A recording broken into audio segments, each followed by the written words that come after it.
We went to the Klausenberger Rebbe. We wanted him to be Masada Kedushin. They recommended Klausenberger Rebbe, big tzaddik. So he gave me an interview from far away, of course. And he wanted to know if I'm going to wear a sheitel. Okay. Am I going to shave my head? No, that was so abhorrent for me. I said, I'm not shaving my head. Well, he gave me a whole spiel about how when a woman goes to mikveh, if she has her hair, it's probably not, I never heard of these things. It was not tight. It can't be straight enough for it to be cleansed sufficiently. You have to shave. I said, no, I'm not shaving my head. Well, he won't be Masada Kedushin. That's okay. I had a different Rebbe be Masada Kedushin. Today, I share with you Nelly Grussgott's story. This was filmed on August 12, 2020, well before I had a YouTube channel. The interview was conducted by the filmmaker Pearl Gluck for her and Naomi Seidman's documentary about the Bais Yaakov school movement. Naomi asked me at the time in 2020, COVID time, put it in context, to help with the interview, and so I was there for it. I instantly fell in love with Nelly.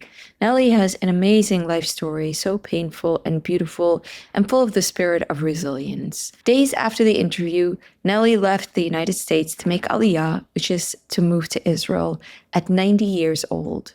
I stayed in touch with Nelly. I still am in touch with her occasionally via Zoom, and once I did an interview for this channel. But this sit-down interview, which is so precious, was never yet shared, so I asked Pearl and Naomi for permission to edit down the hours of footage and publish Nelly's testimony for posterity. Before I begin Nelly's testimony, which is focused on her life in America, let me fill you in on what happened the first 10 years of her life before she came to America. In 1930, she was born in Berlin, Germany, to immigrant parents who came from Eastern Europe.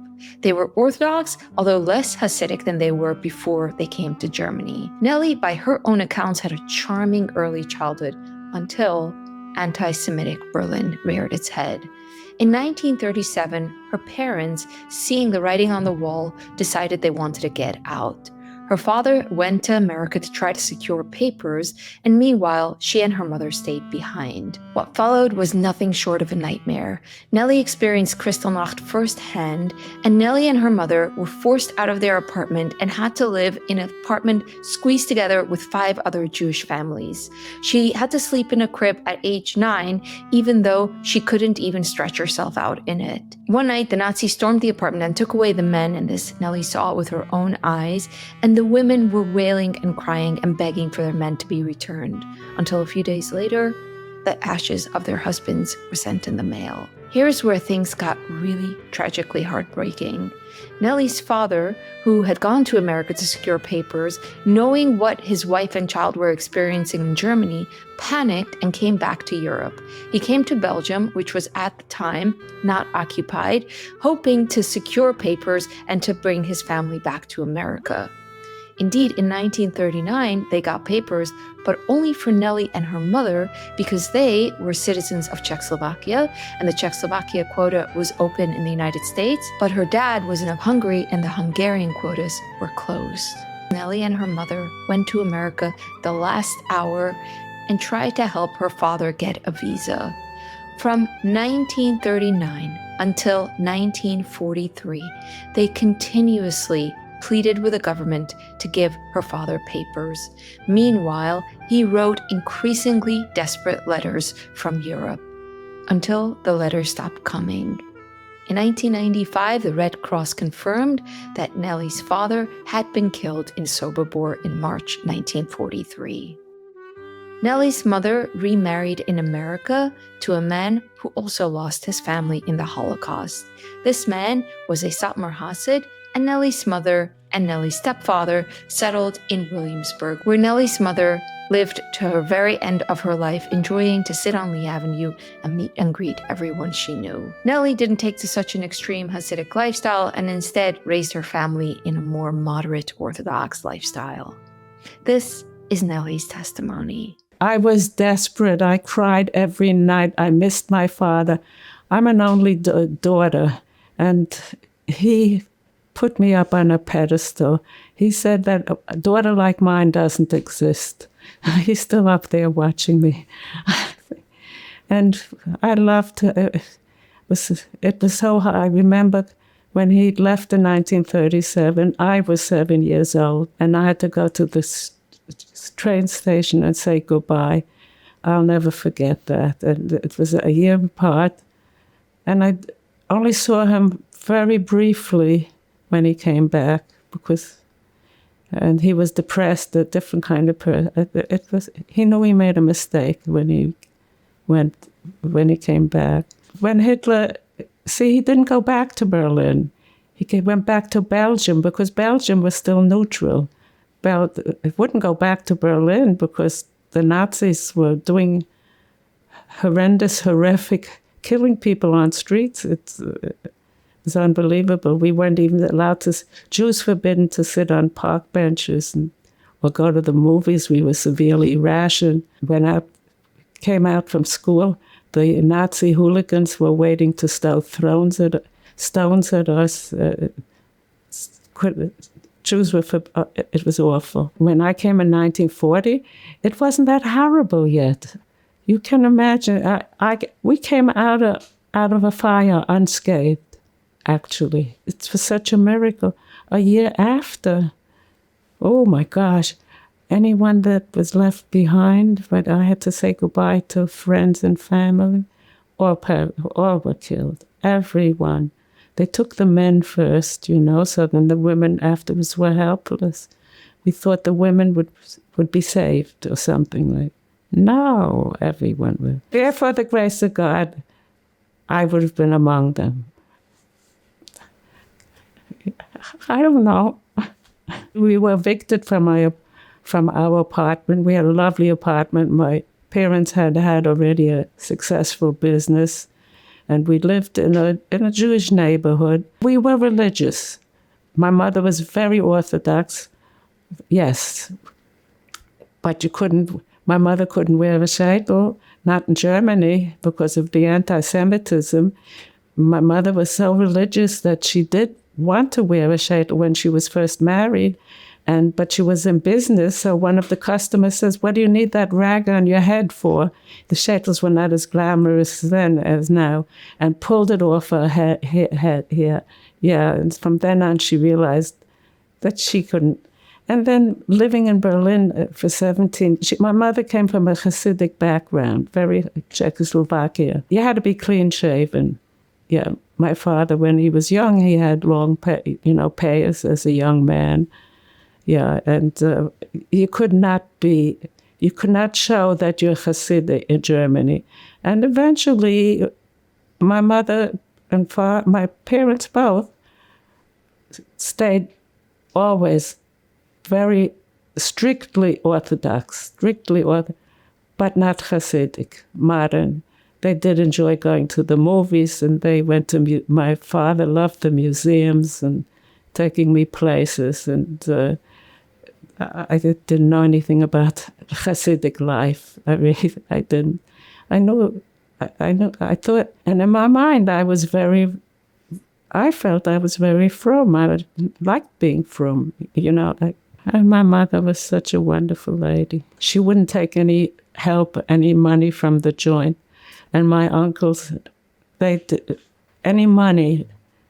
had money she sent to my father in Europe, and he never got it. I've got letters to show you. I can show you a lot. Why don't you write to me? I don't get anything from you. It's not like you. And I'm suffering greatly not hearing from you. Oh, I can read it to you. She lived in Washington more than she lived on the Lower East Side. I had to stay with my friends because she was constantly having meetings with Congress people, Congress senators, and they all promised her, and then they said, "Come, I have letters that they sent to her. Come back in 6 months, come back." And then finally, they said, "Congratulations, we approved." And already he had been killed already. It was too late, too little. It's crazy. I was 10 years old, 11 years old. All I remember is she went to Washington. My mother and I were very, very close. That's all we had. I had only my mother and I. That's all we had. When I came to America, I went to public school, and I think I was the only religious girl. It was 90% Jewish. Public school on the Lower East Side, yeah. There were people, Jewish people who had come in the 20s. I suppose they were immigrants in the 20s. It was a poor neighborhood. It was a fairly good public school, I think. I even went to camp. My mother said, which was a good experience for me. I went to camp, and it was kosher, strictly. But none of the girls were religious. No one was religious. And I felt very good about being religious. I really was. So I have two friends who were not at all religious. Not Shomer Shabbos, no way. They followed me to Bais Yaakov. It's very interesting. When I went to junior high, and I think some of the students in my class were mafia kids. They were that tough. The teacher used to be afraid of them. I was afraid to go to school. When I went to junior high, I was zoned into a different neighborhood. You know, we lived under the bridge. This was across on the other side. I lived on Delancey Street, 242 Delancey Street, between Pitt, Willett, and Sheriff. Yeah. Yeah. In one of those, how do you call it, these frame houses on the third floor. I don't remember ever taking a bath. No, we couldn't, because my mother she was heating up the kettle, in a kettle, the water. And by the time, and it was cold, right? By the time she poured in the water enough, the water was cold. When we came to America, my mother became a peddler. She peddled dry goods. She lived practically in the subway. She went to the Bronx, and she went to factories when they were eating lunch at the time, and she'd go to, well, everyone, would you like to buy things, and she bought some someone lent her some money, and she bought some merchandise, and when I didn't, well, we couldn't afford the rent, and that's why we had to live in a cold water flat in a tenement. My aim was to get a commercial diploma. I wanted a commercial diploma. I needed to learn typing and shorthand. I'm going to be a secretary. And sure enough, there was a teacher that came in and taught us Greek shorthand. I still remember some of the symbols. I took to that very well, but the typewriters didn't come.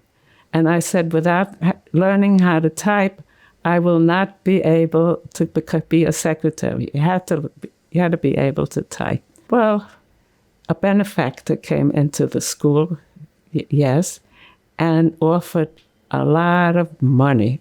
And Rabbi Kaplan was so relieved, both Rabbi and Rebbe, this is like from God sent all this money. He wouldn't have to go travel and make appeals anymore and pay up the mortgage. They were interested in the school.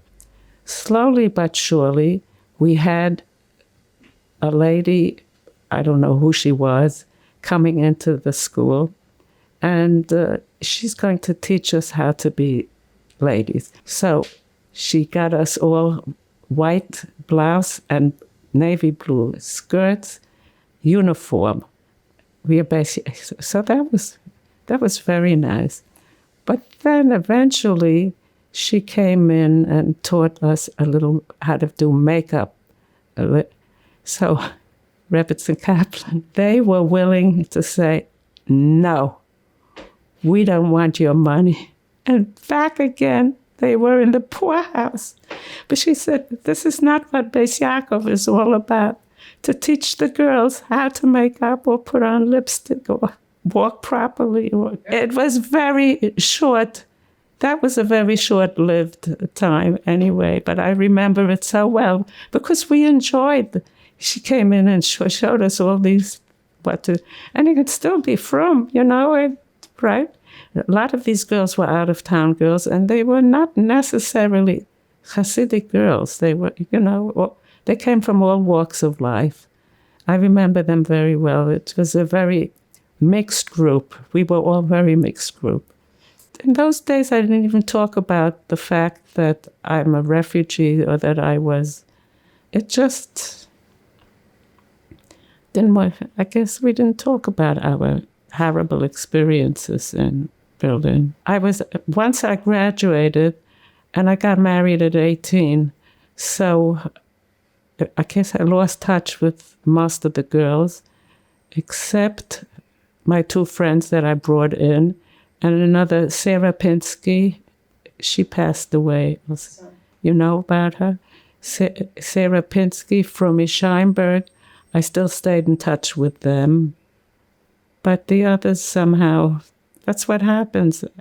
As life goes on, you make contact and you lose contact, and that's how it is. My husband was the sole survivor of 50 in his family, and he came after the war. We met after the war, and that's how I started my family. Just my mother and that's what it was. I was an only child always, with lots of aunts and uncles anyway. So, thank God I got married. I had 4 children. My 4 children have children, and now my grandchildren have children. And I'm so blessed. I can't believe. I would never have imagined. I can't imagine not being religious. I am strictly Shomer Shabbos, and all my family is, but not Hasidic, and not Satmar, and not Klosenberg, and not anything else. We went to the Klosenberger Rebbe. We wanted him to be Masada Kedushin. You know what? Yes, because I think they recommended Klosenberger Rebbe, big tzaddik. So he gave me an interview from far away, of course, and he wanted to know if I'm going to wear a sheitel. Okay. Am I going to shave my head? No, that was so abhorrent for me. I said, I'm not shaving my head.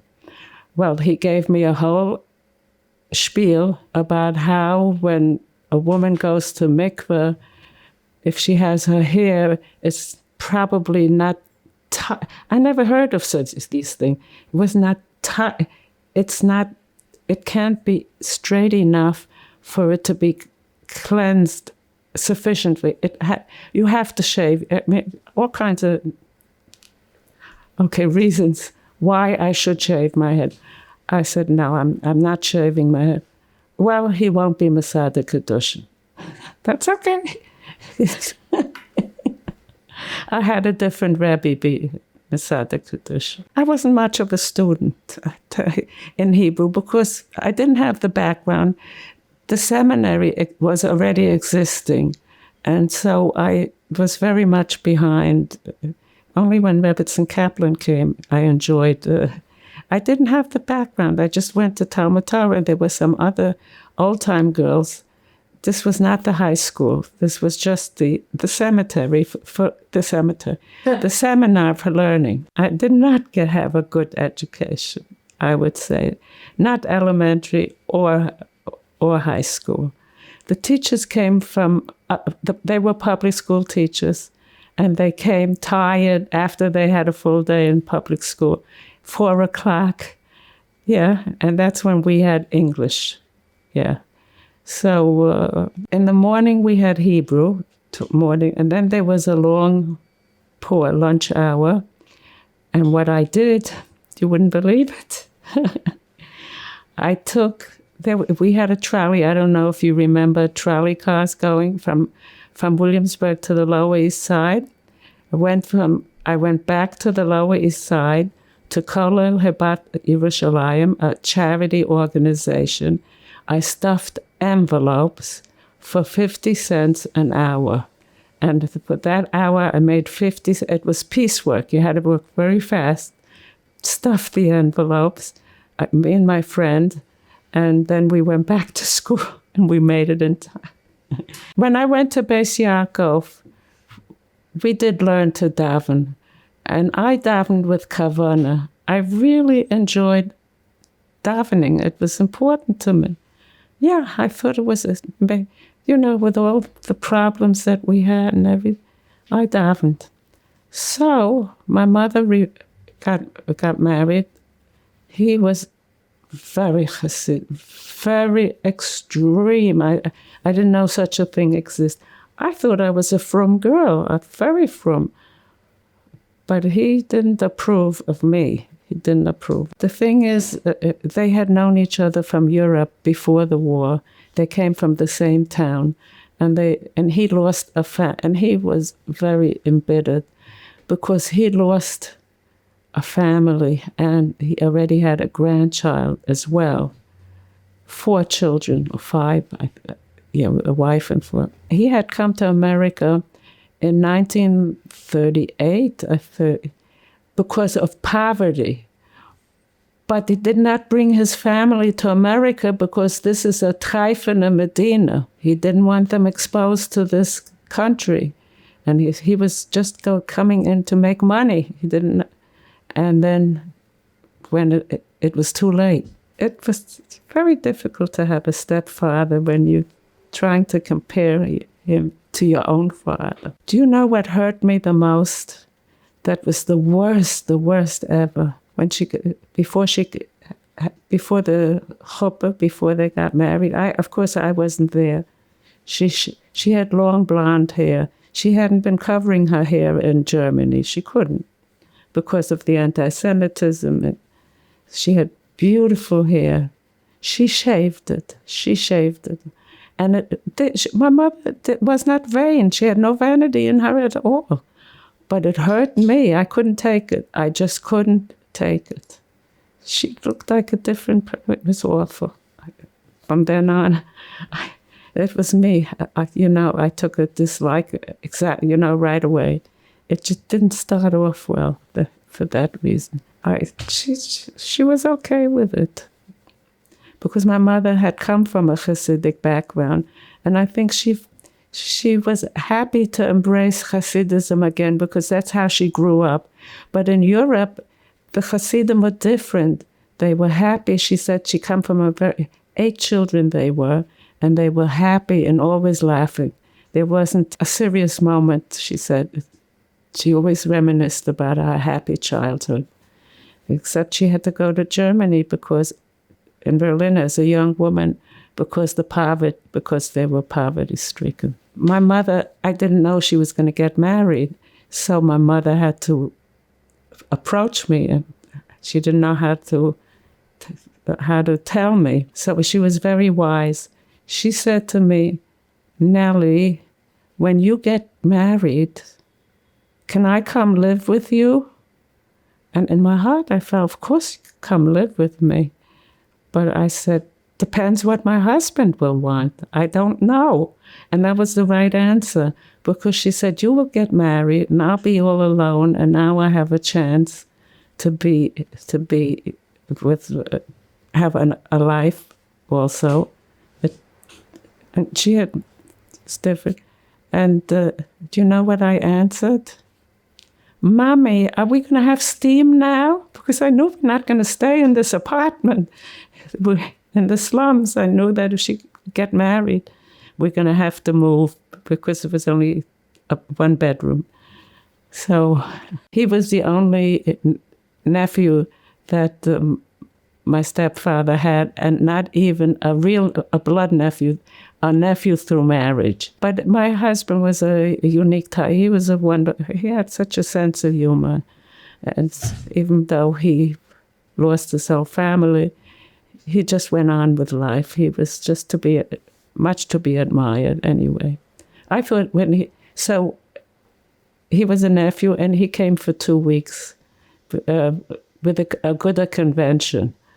And and I knew a cousin is coming. So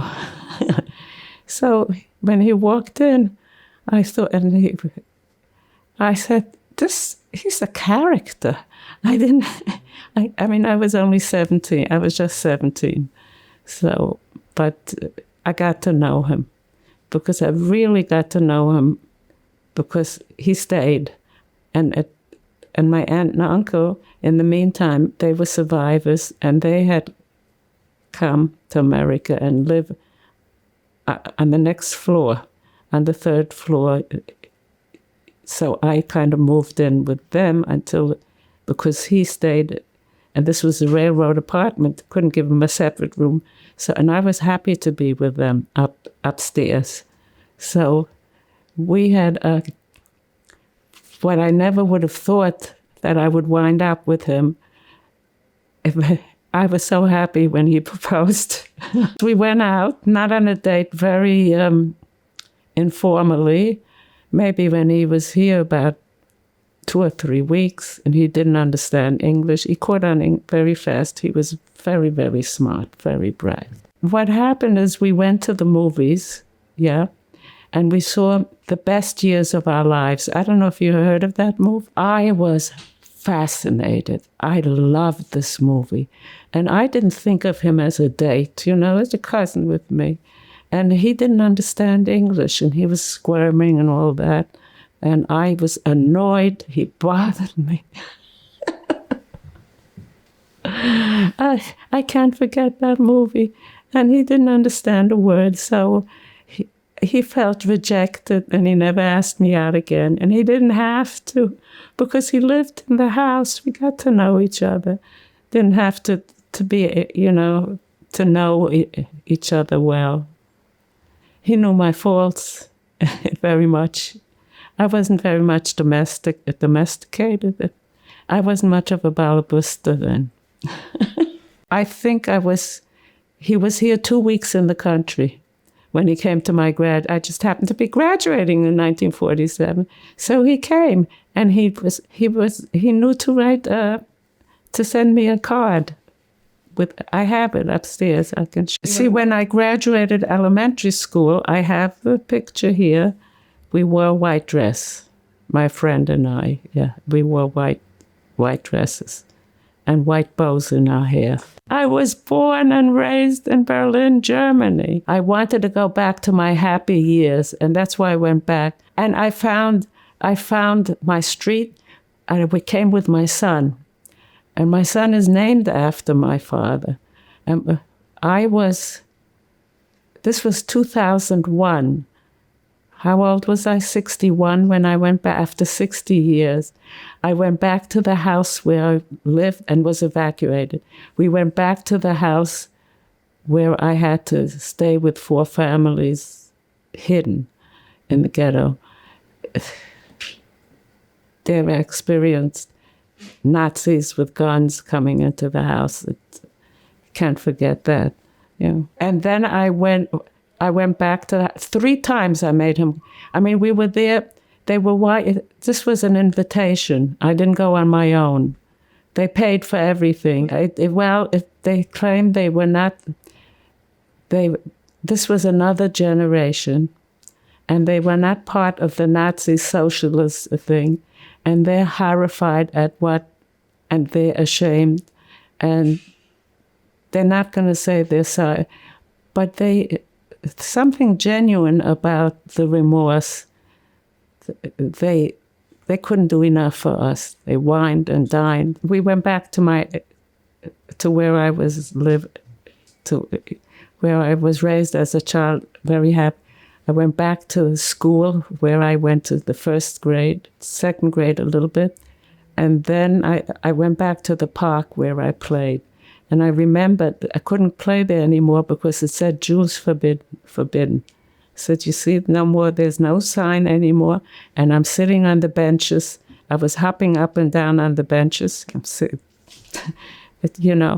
And we went to the playground, and across the street from the playground, my father in 1937 was walking by with, you know about this? He was walking by with a friend, and the friend snapped a picture of me and my father. The only picture I have of me and my father. That's all I have. And I found the spot, and I had someone take the picture, me and my son. I taught second grade, and I did it as substitute teacher because when I graduated, there were no appointments made. Too many teachers. Finally, I was subbing, and it just happened that it was like Bashir. Accidentally, I was called in for special ed teaching. This was around maybe end of September or October. The school year had already begun. And the teacher who I was subbing for, either she left or quit, and they asked me to complete. So this was like a regular assignment, asked me to complete the term. So I did. And I was a pioneer in special education because at that time, those jobs were available. So I kind of fell into it. I didn't choose it. I fell into it. But it worked out good for me. It worked out. It was rewarding.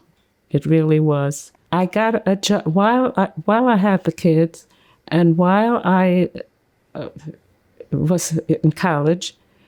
There came a job opportunity as a paraprofessional. It was $2.50 an hour, and that was a very good salary at the time. And I took the job. So I had to lengthen out the college years. That's why I couldn't, because I wanted to make money in between. And then I happened to accidentally meet an acquaintance in college. Oh, we didn't see you in a long time. How are you doing? So I was telling her I'm going for I'd like to be a teacher. At that, no more secretarial. I never did become a secretary. I'm going for education. So, and what are you doing? I said, meantime, I'm a paraprofessional. She said, so I'm doing it very slowly. So she said, aren't you being penny wise and pound foolish? Why are you a paraprofessional? Finish up your college, and then you'll make 4 times as much. What are you dragging out the time? And I thought about this, and I quit the following week. I told them I'm no longer I'm not longer teach. It wasn't a paraprofessional. They called it educational assistant. They change labels all the time. I'll tell you a little story also, that years later, after I had one little girl, she must have been 10 years old or something, gave me a lot of trouble. Really. So, but she was smart, and I really liked her. So she was in my class usually they're in my class for a while. So I go to years later, I go to the bank. It's 10 years, no, maybe it's 16 years later. So I go to the teller. I wouldn't have known who she is. Hi, Mrs. Grussgott.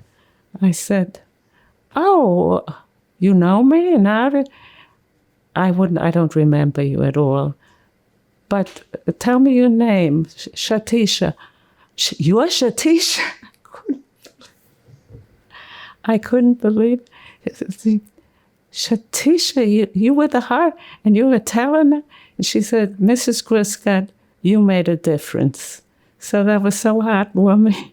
She said the way she said it, and she was so sweet and everything. And I met some of my students in Lomans. They were labeled special ed, but they had the ability to go further than that.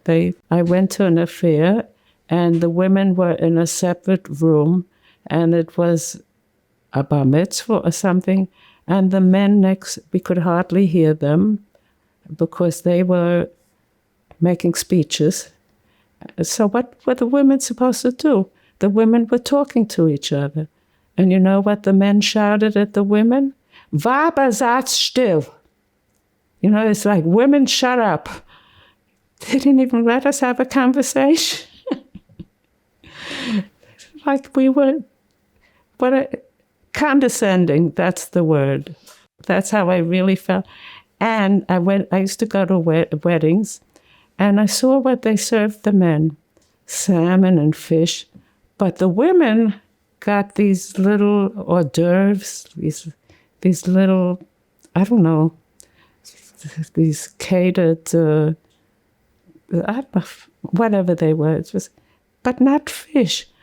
And I, when the waiter came around, and sometimes I was very forceful, I said, I want what the men have. And they offered, and they gave me the fish. And some women thought that was very nervy of me.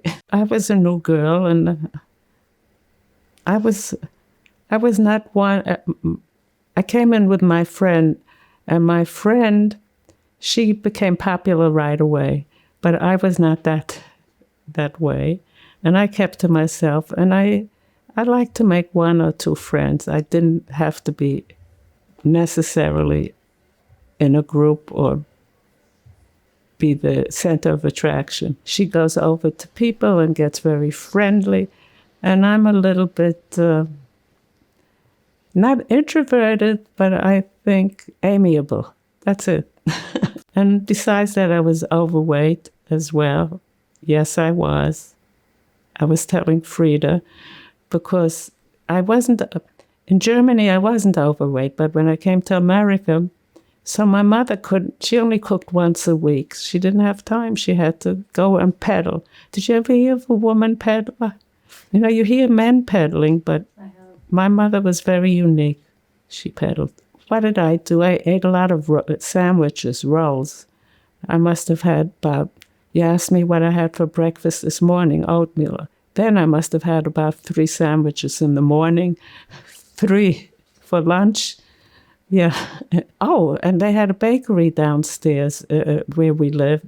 And my mother said, whatever, told the bakery guy, give my daughter on credit, whatever she wants, let her have it, I will pay you. And then there was a delicatessen a block away, and she told them the same thing. And I loved cake, and I took advantage of it. When I was 16, I felt very out of, not like slim like Evie.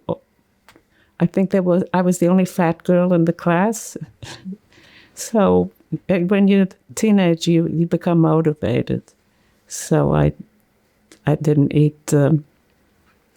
I started eating a lot of vegetables, and then by that time my mother was cooking, but I didn't eat what she was cooking either, because she used a lot of. She did a lot of frying. She fried. I went to collect money for Israel in the subways with my friend Miriam Halberstam after the war. We used to go into the subways and ask everyone to contribute to help grow trees for Israel. That was an adventure. I lost all my shyness. I don't believe I could do it. I just went into a crowd of people. Attention, everybody. Please help the people in Israel. Because we felt, can't describe the feeling, but I knew it was a homeland for the Jews. Even people were striving, but I know the Hasidic people were against it, because you go there after Mashiach comes. Yes, well, half my family is living in Israel. And it was hard for me to make this decision. I'm living in this house for so many years, and I have my daughter, and my oldest daughter is living 5 blocks away. So she and I are very good friends. It's going to be very hard for me to be away from her. I'm hoping when this COVID is over, COVID-19, right? When it's that she will come to visit right away, which she assures me she will. And I'm so used to the house, it's very hard to do this change. It took a lot of convincing for my daughter in Israel to make Aliya. It took a while for me to decide, but I felt she was right. I have a very loving family over there. She arranged a house for me. Oh, it's unbelievable. 3 houses away.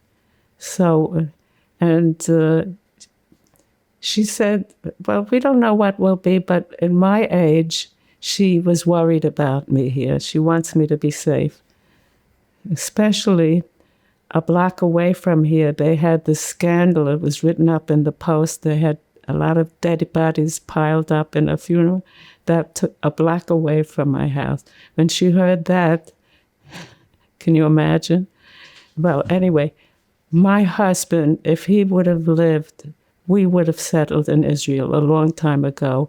He wanted to, but he got ill. He had a stroke, and that's another story. You know, that was a hard time in my life, too, when he, yeah, he was truly my love. I miss him very much. He was a very unique type of man. He really was. I guess all of us are unique, every one of us. Isn't that so? But he was unique over other people. He made me laugh. He had such a sense of humor, jokes one after the other. And when we talk about him, we always remind ourselves, we reminisce. Oh, Daddy said this and he said that, and we're laughing. When we were there, I'm visiting Israel a lot, twice a year sometimes. Especially when I was teaching, I always came during Pesach vacation and Christmas, Hanukkah vacation. Public school called it Christmas vacation. Well, anyway. So my husband bought a plot for us to be. So I have a plot right next to him in Har HaMenuchot, that's it. And I will be buried there. So when he passed away suddenly, we took him to bury in Israel. So he didn't live there, but he's there now. Yeah.